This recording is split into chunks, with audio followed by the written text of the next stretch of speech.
We are going to wrap up the day with a fireside chat. This is going to be as informal and casual as it gets, but we're going to have some fun. We are just going to round table it, discuss, talk a little bit about maybe where this goes in the future, what future events look like, how today and how this concept came about, and we will just go in a million directions. Sandra, maybe I'll start the floor with you.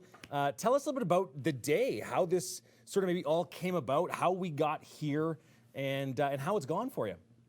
So today is this on? Must be, right? I just wanted to make sure that everybody could see my logo. Today came about after the last suicide back in February. I was at a meeting the day after with the community, and the community was talking about the fact that we really weren't doing enough to make sure that people were feeling safe and that they knew where they could get support from. And so the first thing we did was we rolled out the bereavement subsidy that we had available.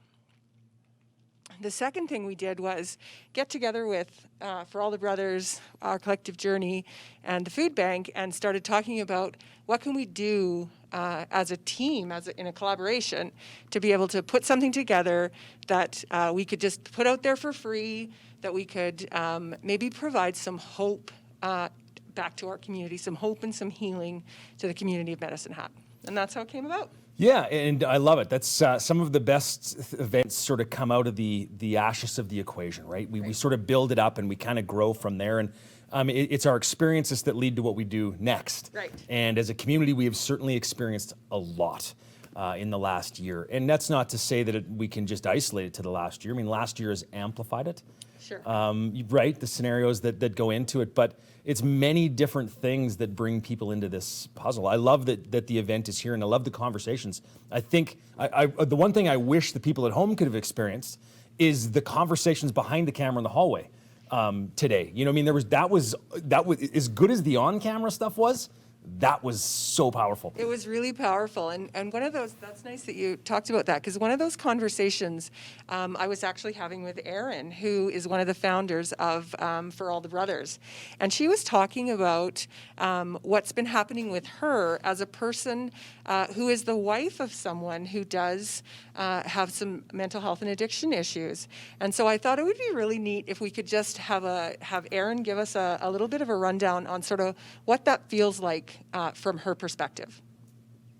Sure. So one of the main things for me is I knew Fitu was struggling for a long time before he was able to really tell that he was struggling. And some of those things would look like just his mood would change or quick to anger and not really being able to get out of that moment and back to what was happening in the then and now. And I really pushed for him to get some help and realize that there's a bigger problem here. And it's been 2 years of like really digging in, actually more than 2 years, and getting the right diagnosis and the right people on his team, the right psychiatrist, the right everything in place to really start to deal with this. And I can tell you, all I know is that like you might think that you're dealing with this, but it is such a family thing. Because if he was having a bad day, we were all having a bad day. It's really hard on the families that way. So, and it didn't matter if my message to him would be, we need you here. You're so important to this family. He couldn't hear it.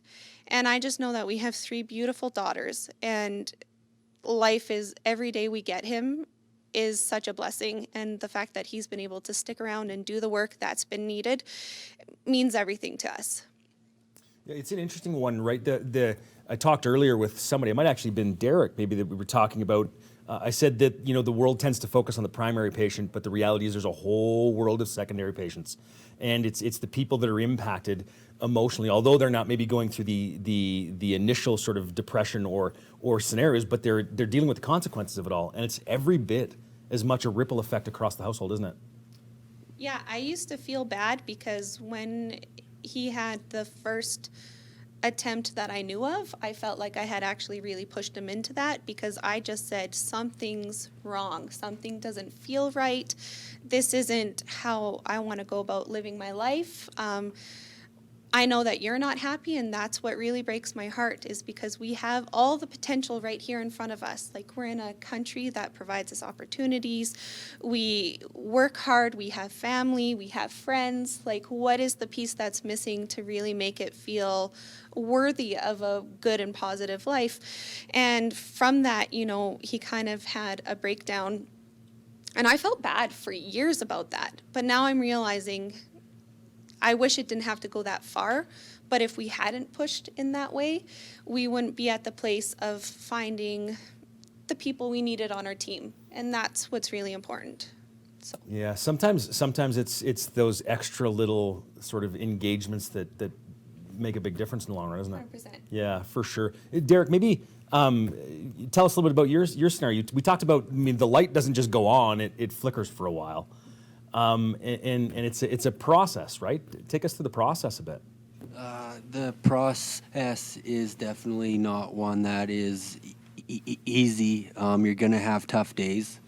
There's going to be times where you feel like you're going to want to quit, and that's where you need to have hope. And I think that the talk today around hope has been something that a lot of people, when they get down to that complete darkness, is that they, you know, forget about that hope. And I think today has been a great event, and there's been a lot of talk about hope and resilience. And I think that that we just have to keep the conversation rolling now. You know, over the last 9-10 months, there's been a lot that's happened in this town, and I know that myself and other people made a commitment to the families who had lost their loved ones, that we weren't going to let this just you know, stop, and we were going to keep the conversation going, and we were going to, you know, dedicate a part of our life to making sure that we could help a lot of other people. Yeah, it's and Sandra, we were talking earlier. I can't remember which one of the entertainers. I think it might have been Derek Hintz I was talking to. In an event like this, as much as, yes, when you look at an event from somebody that's putting it on in one of the organizers, you're immediately going to go back and you're going to look at, like, how many people followed along, how many people watched. You're looking at this big number, but in the end, it's about an audience of one, isn't it? You're hoping that in that mix, there's one that needed to hear today. As much as we want that volume, it's an audience of one, isn't it? It really is, and it's funny that you mentioned that, because when we decided we were putting this on, I think I'd been in the role of executive director at Canadian Mental Health for like 3 days or something. I mean, it was ridiculous. And I said to people, I said, we're going to put on an event, and we're going to put it on in like 5 weeks. And then we ended up not doing it. We were going to do it on March 13th, but For All the Brothers had a fundraiser going on that day, so we decided we would move it to March 20th, which is actually the International Day of Happiness. And we thought at that moment in time, like, we didn't know what our following was or anything on Facebook or any of our socials, and so we decided that if we could reach 5 people, like if we had 5 people watching, we'd be so happy. And so I'll be happy to see what the numbers are for sure. But you're right, it's an audience of one. You know, Sandra, I can relate too, because when we did our tattoo event, it was very much like, we don't have a background in mental health. We don't really know what we're doing in this way, but we just saw what was happening and felt we needed to do something. And I looked at Fitu and I said, okay, well, I don't have the talent. You tattoo. How do you feel about tattooing semicolons? And you know, I was like, okay, we're going to drop the kids off. We'll probably have an easy day. Maybe 5 people will show up. And then when hundreds of people came, and it was not an easy day, and people waited for up to 12 hours was the longest wait to get a tattoo that takes 2 minutes that you could pay $50 to $70 for. And it was just like, it was really overwhelming. And it was just like, because you see the need and you're like, I have to do something, just something, anything. So that's what happened. The feeling like you want to do something, right? And that's sort of the power that drives it. What you say when you were thinking it was just going to be an easy day, you're going to do a few tattoos, reminds me of Theron's story about the first book launch. He's like, it might be a dozen people that show up, but he's like, there's 400 people. It's funny how when you're in that sort of bubble, you really honestly cannot comprehend how not alone you are. Like, do you know what I mean? Like, it seems like there's going to be 4 people. No, there's not. I mean, in the coaching world, I think we call it imposter syndrome. And it's really one of those, I don't have, how bad could I have it? Everybody else has it worse, or there's nobody else. It's mind-blowing how big the world is and how many people have this scenario. And when you find that, it's impressive, isn't it? Oh, totally. And like, we were so blown away. And so when we did this tattoo event, we're like, okay, hopefully this just brings a little bit of healing. And we actually left feeling like we let people down because we weren't able to tattoo everyone. And especially because like we told people early on in the day, look, you're not going to get one. You should go home. And they didn't leave. And I was like, but you don't get it. Like, you're not going to get one. And then that's when we decided, okay, well, we have to do this again. We'll get more artists involved. We'll do more. We'll make this like a full event because, the people who stayed and waited 12 hours, if you asked any of one of them if it was worth it, they would say it changed them. And that's what we really wanted. So like, that's why we wanted to be involved today. And that's why we had Derek and Cody, because like they're really repping for all the brothers for us. So we appreciate it. And gentlemen, you guys were one of the early sessions this morning, and you had a chance to share a bit of your story and your journey. And you were talking lots about how there was just so many other people in your world.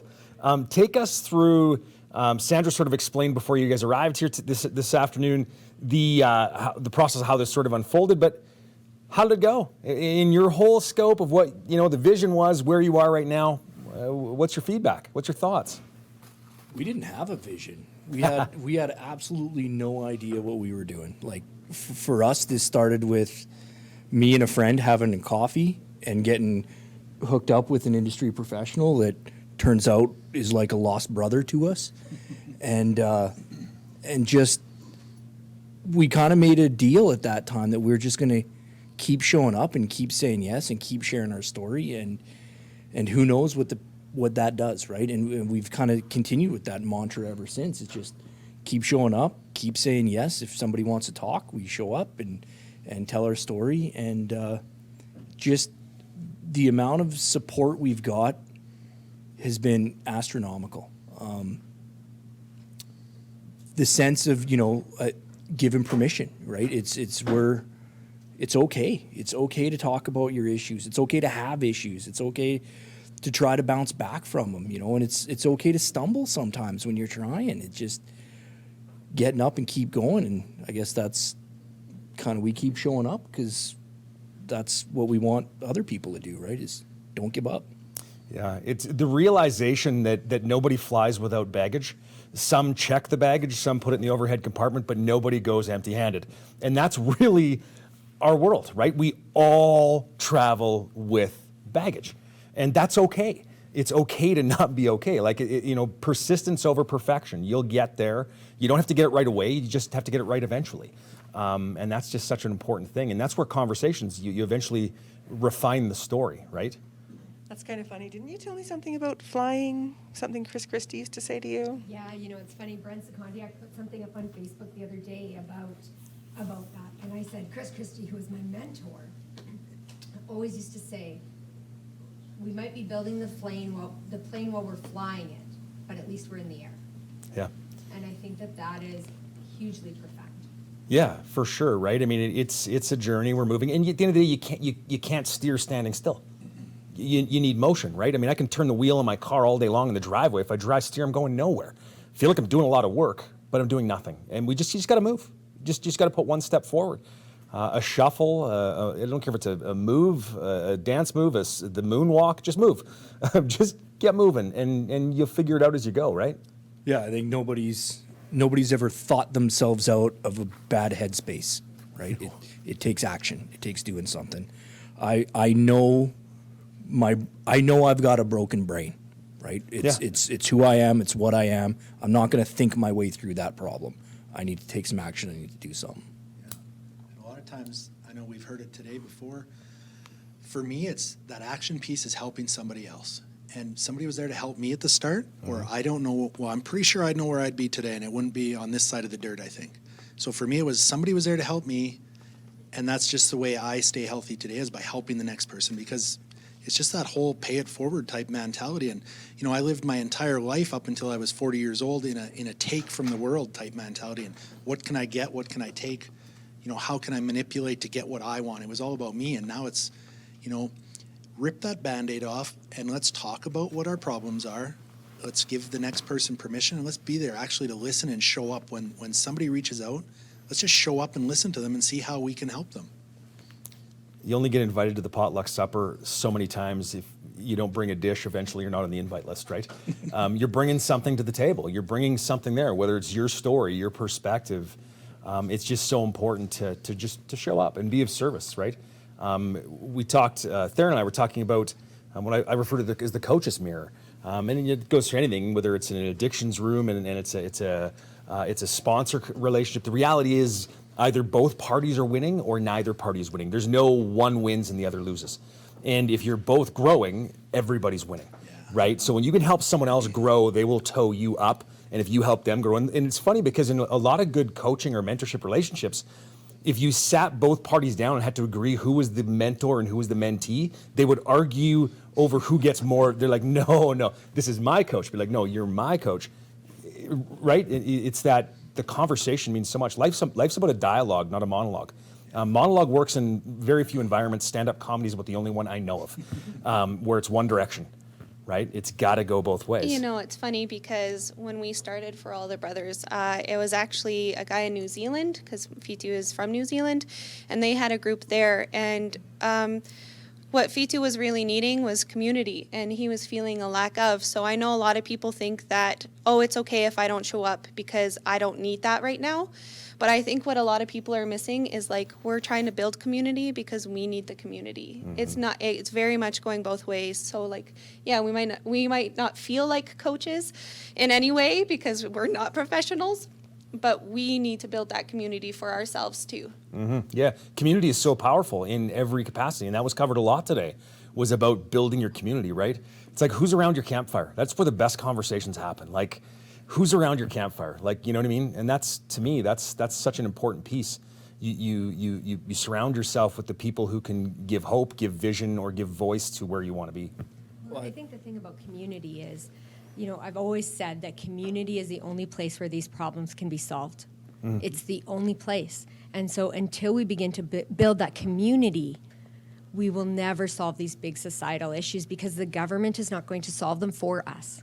Mm-hmm. They can help us, but we have to do it. Every single person watching, every single person listening to this today, you now have a role to play in building community and making this a better place to live for every single human being that's here. Mm-hmm. And I think that is what's so profound about all of these groups and all of these people that are coming together around one common cause, which is creating community. We can talk about, is it mental health? Is it food? Is it whatever? Doesn't matter, because at the end of the day, it's actually us all building community together. And I'm so grateful to be a part of it, and so grateful for the fact that all of these people are here today to do it. Yeah. A significant part of community is, you know, you just talked about it. I might not need to show up today because I'm good, right? But I think I have a responsibility to show up for somebody else. Whether I need to or not, my responsibility lies in being there for somebody else in case they need me today. So I think we all have a responsibility to show up whether we feel we need to or not, because you don't know who you're showing up for. Yeah, you know what? I think it's kind of like being a dad, right? You know, I know that when I was battling my stuff and I was down, I struggled to give my kids that, I thought I was, struggling to give them that, sense of community. And I think that's one of the biggest issues right now, is that there's a lot of people that don't have that sense of where they belong. And when we allow people to open up and to be who they are, they start to grow. And when they start to, grow, they can grow out of their darkness.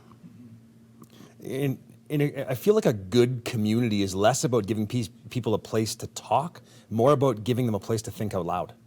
You know what I mean? It's really what's not said that needs to be given air. And in a community, that's what you end up with, is this safe place to think out loud, right? And to feel like you belong. I think that belonging is really central. It's just feeling like you walk. You know, I always think about that Cheers, right? You think about Cheers, and Yeah. you know, Norm would walk in, and everybody would go, "Hey, Norm's here." Well, if everyone had a place where they walked in, and everyone went, "Wow, Selena's here. This is great news," and you feel like that when you walk in. I think for me, that changes everything. That's the common thing. If you feel like you belong, you then feel like you have a place to talk about what you need to talk about or listen when somebody else needs it.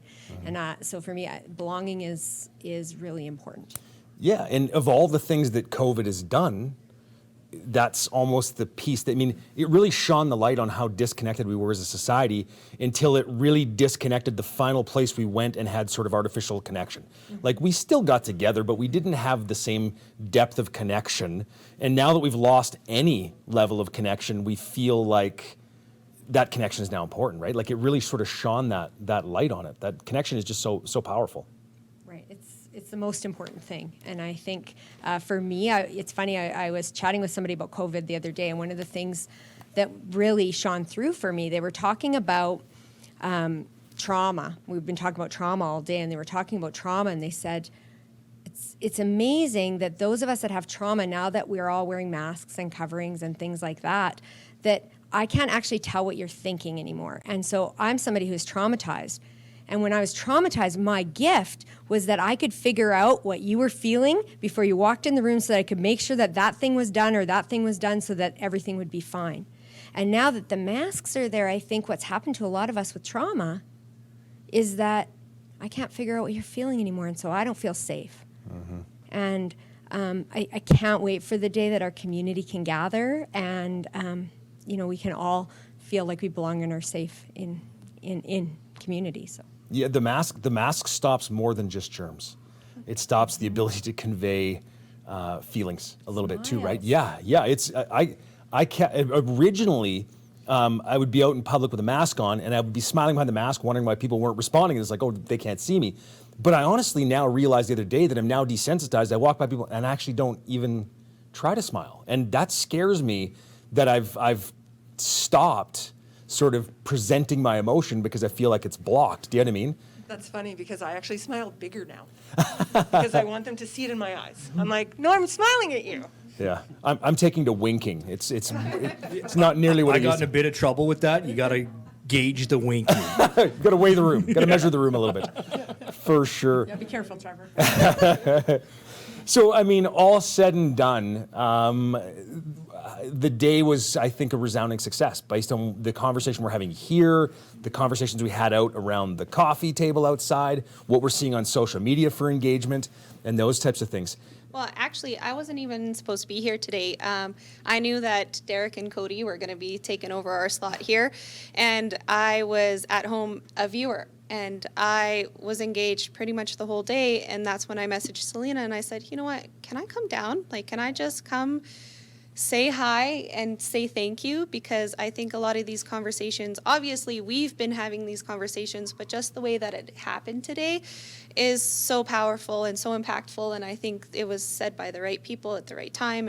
And my one comment is like, I feel that there will be people watching this and be like, I've taken something from this, you need to watch this. And that's what I'm really hopeful for, is that through this and the game of telephone, so to say, it'll actually reach more people and the right people in that way.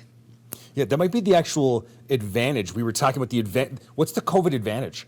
The fact that it went digital, and the fact that this didn't end when everyone walked out the door. This is now captured, and this can now be splintered and shared and continue to ripple. Where pre-COVID, this probably would have been a live event on that side of the wall, and it would have been over and done when people left. But the conversation has no choice but to continue to echo, because people will be sharing sound bites, bits and pieces of this. So take COVID for what it is. There are sometimes advantages, and maybe that's the scenario. But my question for you, Sandra, event is great today. Everything goes well. It doesn't end here. What's on the radar? So it doesn't end here, and I want everybody to remember to save the date of September 10th. So today is March 20th, is the International Day of Happiness. September 10th is the International Day for Suicide Prevention. And the hope is, because we don't want things to end here today, we want to make sure that we keep the conversation going, that we will, on September 10th, we will hopefully collaborate with all of our different partners all around the city that work in our social enterprise, and we'll be able to put on an event, hopefully live and live streamed, but the event itself will be hopefully answering the question, where do I get help? Yeah, and that's a great follow-up to this, because as the conversation begins to happen, it starts to unfold the necessity for steps forward. And I think it's a great progression from here is and I was talking to someone earlier about the idea that we in the speaking world, we talk story, strategy, and then steps. And I feel like today was like just tons of stories, right? And it got it going. And then it's strategy and steps down the road. And I think that's a great follow-up in September to look at. September 10th is the date you said? September 10th is the day we're shooting for. Excellent. And people can follow that on social media. You'll confirm that as you get moving, or where can, yeah. I got Selena nodding. Selena's committing it for you. The plane while we're flying it, so we'll get back to you with the date. Perfect. Well, Perfect. Like I said, the date I think is pretty much set. Okay. It's just a matter of who we can get on board, who we can collaborate with, and we'll have some breakout sessions. Derek's got someone who understands concussion and how concussion can affect your mental health, and so we want to have a breakout session for that. We want to have McMahon there. We want to be able to talk about, like, if I've got a child who has something going on with their mental health, where do I get help? How do I help my children? And so I do think that September 10th is a great day for that, and I'm really looking forward to it. Yeah, and twofold, it goes right into the fall, because mental health is a challenge, but living where we live, seasonal affective disorder only stands to amplify the situation. I got to tell you, sorry for interrupting, but my team is really happy that we chose September 10th, because I think I gave us like 5-6 weeks, and Trevor looked at me and said, "Are you sure? Like, I'm not so sure this is a pretty tight timeline." And so they're really excited about having 6 months. Advance notice makes everything smoother. Everything smoother. And anything else you'd like to add? No, I just want to take the chance to thank CMHA, the Medicine Hat District Food Bank, our collective journey, you, Trevor, and Theo, for all putting your time in for this great day. I know that there's at least one person out there that this day is going to help, and I hope that there's a lot of other people out there that are going to go back and re-watch the parts of the day that spoke to them. And there's that opportunity that when you're feeling down and when you feel like your darkness is taking over, now you have some lived experiences to go back on and hopefully come out of that spot with some hope. Absolutely. Gentlemen? I just, for me, being involved in an event like this has just been, one of the most grateful moments that I've had in recovery for myself, or in life in general, to get around a group of like-minded people who are here for the right reasons and just want to spread this word of hope, message of hope, and know that there's going to be somebody out there who needed to see this today, right? And if it's just one person, that's perfect, because that's helping one person. And I know it wouldn't be possible without all these collaborations and partnerships, Canadian Mental Health, Selena at the food bank, us, for all the brothers. You guys have been amazing. I loved listening to Cody and Derek this morning. I can relate to so many pieces of so many stories I heard today, and then sitting and having a chance to talk with Theron, and just to understand that we talk about all the time, the details of all our stories are all different, but the feelings are quite similar a lot of the times, right? And it's that piece that we all connect with these feelings, and if we can just talk about them and start sharing them, we'll see that we're not alone. And that's the piece that really I take away from this, is getting to talk to so many different individuals and listening, and then recognizing, man, we're all so similar. We just got to take those masks off and rip the Band-Aid off. We talk about it lots. That's when we can start using our stories as powerful, Yep. right? Not just be ashamed of them. Let's use them as power and let's help people. That's Yeah. my takeaway. It's been amazing. Rick?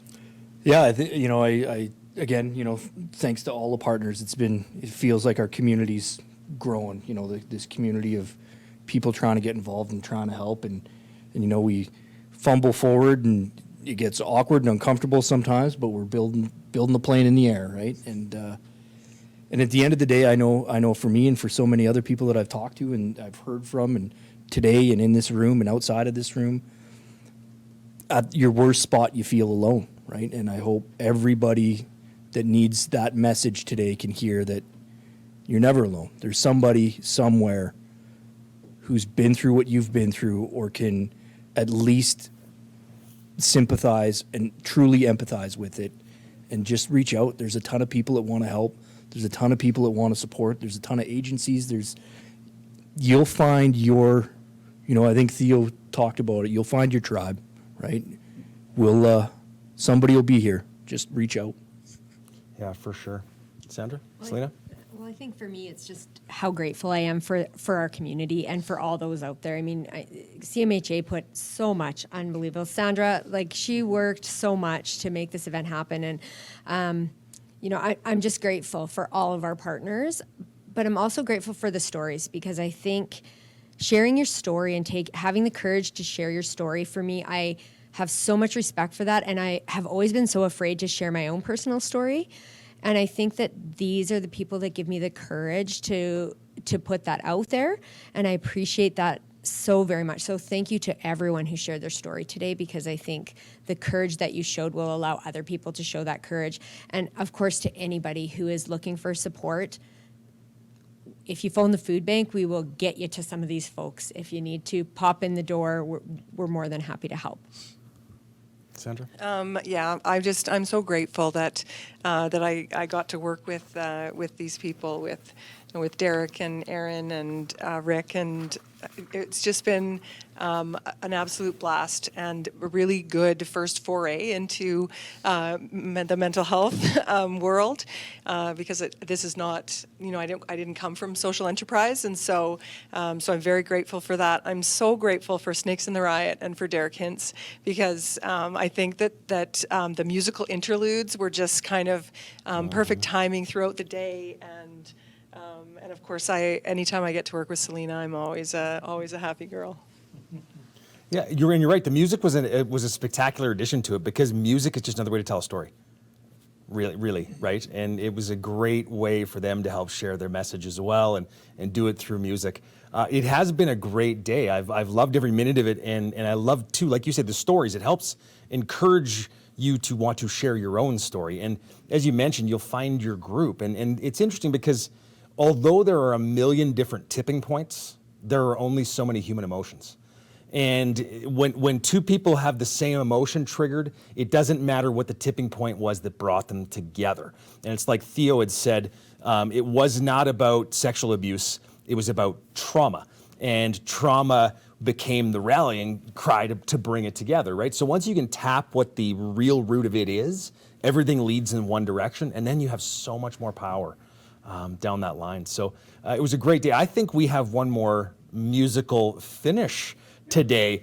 We have Derek Hintz, who's going to play us out one more time with Stronger Than You Know. Derek, the floor is yours.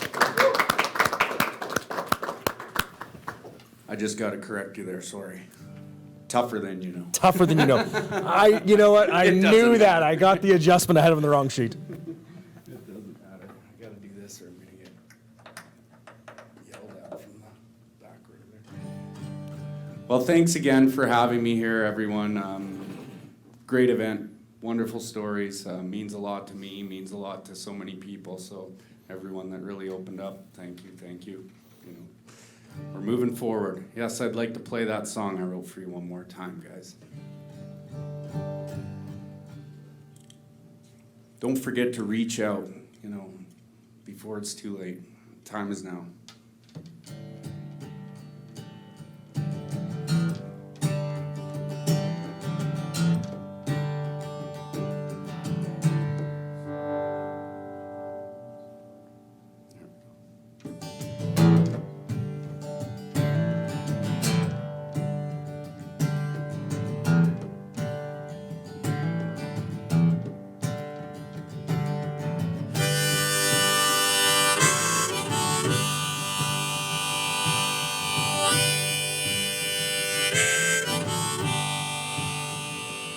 Well, you'll be tougher than you think, boys, tougher than you know. If you just reach out and talk to someone, tell them how you're feeling low. Well, you don't have to be the tough guy fighting demons all alone. So don't be too proud to ask for help, and you'll be tougher than you know.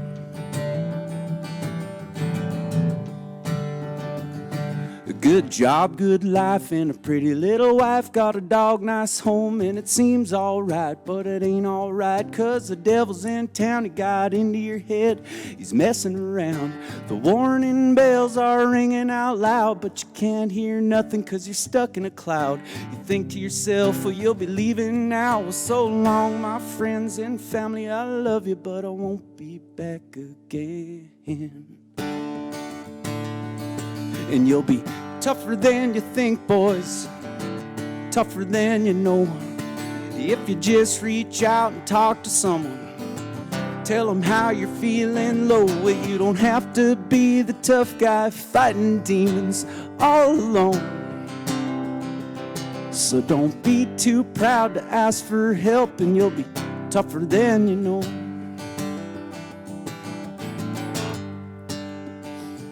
So you like a good time, 2 drinks at a time, and every other day you're out walking the lines till the shit adds up and you're stuck in a fog, running out of money. Now you're feeling like a dog. Just know you ain't alone, so many been here before. Now you don't have to be up knocking heaven's door. I'm sorry to say, well, I've been here before. Well, so long, farewell, dear friend. We love you until we meet again. And you'll be tougher than you think, boys, tougher than you know. If you just reach out and talk to someone, tell them how you're feeling low. Well, you don't have to be the tough guy fighting demons all alone. So don't be too proud to ask for help, and you'll be tougher than you know.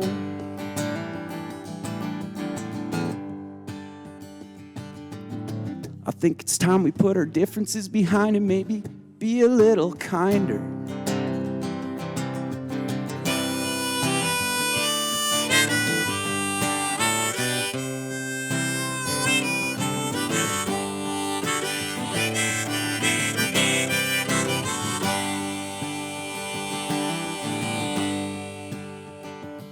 Well, your head feels like it will explode, but you still gotta carry out the family load. Putting food on the table, shoes on your feet, you got a smile on your face, you ain't skipping a beat. My, oh my, you sure fooled me, but I really wish you didn't, 'cause I'm drowning in grief. Inside I'm broken, I'm lost, I'm gone. Think it's time I reached out to someone. Well, you'll be tougher than you think, boys, tougher than you know.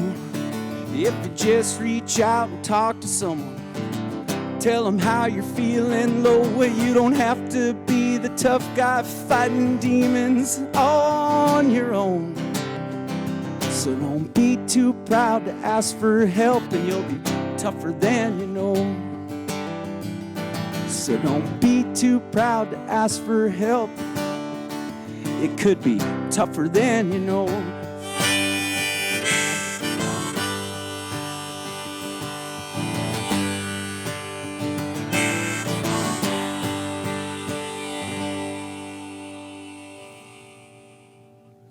Thank you. Thank you very much, Derek. What a great way to finish off a spectacular day. It's actually just flown by, and it's been a great day, so much hope. September 10th is the date. Mark it in your calendar. That will be the follow-up event. You heard it here first from Sandra. Follow along on social media, and you can find more information about that as it goes. But in the meantime, everybody out there, have the best day you can.